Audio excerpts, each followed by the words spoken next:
Hey YouTube, this is Eddie's Tech Talk, and this is the first look that we're going to get, one of the first people to look at the new Ford Ranger. Now this is the Ford Ranger Performance Edition, so you're going to notice a couple different changes than if you were on a base trim model, of course. You can look that all up online, see what the normal model looks like. There's one off to our right here, but this is the Ford Performance Ford Ranger. Obviously very aggressive front bar here as we go around the vehicle, aggressive body styling as well. And there's some differences in this one.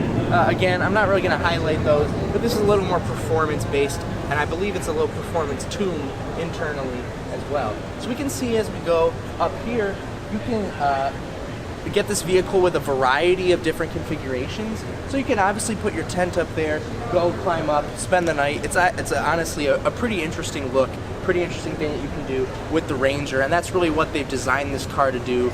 Be an overall, all around, do everything light truck. Again, the return of the Ford Ranger to North America, to a lot of Western countries after a long hiatus. So let's get in the vehicle and see what it looks like from the inside. So it's a big step up here. Very, very big step up into the vehicle. Oh, holy step up, Batman. Yeah. So that step up is huge, but once you're up here, you're up and you feel up. This is definitely a high riding truck, and it feels really good too. The steering wheel to me feels utilitarian, but nice padded stitched leather here. Very nice vehicle. The infotainment actually seems a little dated to me in terms of just what we have with the screen and this plastic bezel. It's a really small screen for the size of this interior, and I'm not sure why Ford didn't use one of the bigger screens present in something like its EcoSport SUV. Really unsure what the thinking was there, but it is serviceable. I don't like the trend that some manufacturers are moving forward to. This screen's actually angled upward. It's not angled either at the driver or straight on. It's angled up.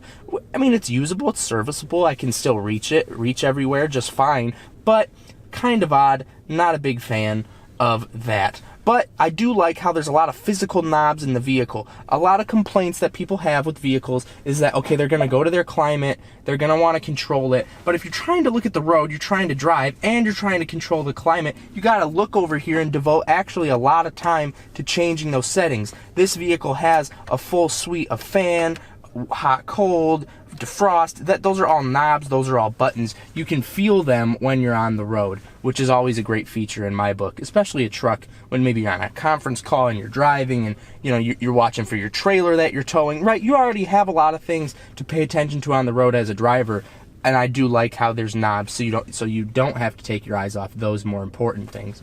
I really do like the truck as well. This one has a manual adjust seat, but if I'm in like my normal 5'9" driving position as I try to adjust here, it feels really nice. This truck, I feel high up, I feel in command, I feel in control, in power, and I feel like I'm in a really nice vehicle, and I really have to say that I'm very impressed with what Ford's done here. There's a pass-through down here, there's a couple cigarette lighters here, you have a lot of power options, a lot of play-pause options, again with the infotainment. You get that satisfaction, unlike what we saw from other trucks, you get that satisfaction of physically shifting this down, and I know that it doesn't do anything different than moving the knob, but there's a certain satisfaction that comes from grabbing the handle, pulling it back, and feeling it shift into drive, and you get that with the Ranger, this big, powerful truck, obviously not as big as the F-150, but you're still getting that here with the vehicle. You're getting cloth seats, which I actually prefer in a truck like this over something like leather, because with the cloth seats, they're usually pretty easy to clean,